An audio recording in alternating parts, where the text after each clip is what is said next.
महामंत्र है माँ। माँ से बढ़कर कोई नहीं। सभी विषय माँ के समक्ष तुच्छ हैं। माँ है तो सब कुछ है, माँ नहीं तो कुछ भी नहीं। माँ से अलग जीवन अधूरा है, रिक्त है। ये सभी लोग अनुभव करते हैं। भगवान से पूछा गया उनकी सर्वोत्कृष्ट उत्पत्ति क्या है, तो उन्होंने कहा माँ। शास्त्रों ने ईश्वर की तो व्याख्या की है, लेकिन माँ की व्याख्या में वे भी समर्थ नहीं। माँ की पूजा, माँ की सेवा, माँ की भक्ति का सौभाग्य जिसे मिला वह पृथ्वी पर सबसे धनवान है।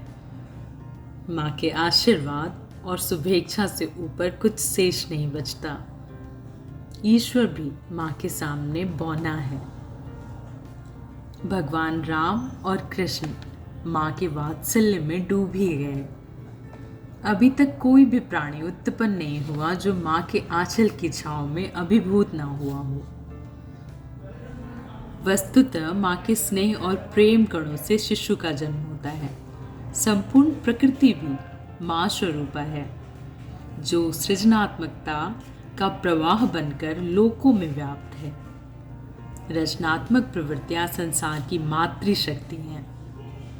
पृथ्वी पर विकास और विश्व की शांति का स्रोत मातृशक्ति ही माना गया है। राम और कृष्ण के अवतार ही माँ के सुख की अनुभूति के प्रमाण हैं।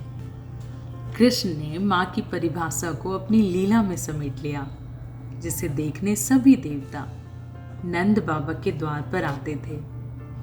देवों के देव महादेव भी माता से सहमे प्रभु की बाल लीला के दृश्यों का रसपान करने का लोभ संवरण नहीं कर सके। माँ के स्नेह से सिंचित भाव में अवसरों पर परमपिता ब्रह्मदेव ने आकाश से ही पुष्प वृष्टि की थी। इस ब्रह्मांड में प्रकृति भी माँ रूप में जीव मात्र को संरक्षण प्रदान कर रही है। हजारों रोगों को प्रकृति स्वतः शमन करती है। यह माँ की भांति जीवन की रक्षा के लिए निश्चित दिन रक्षारत है। यह माँ ही है जो जन्मदात्री और पालन करता है।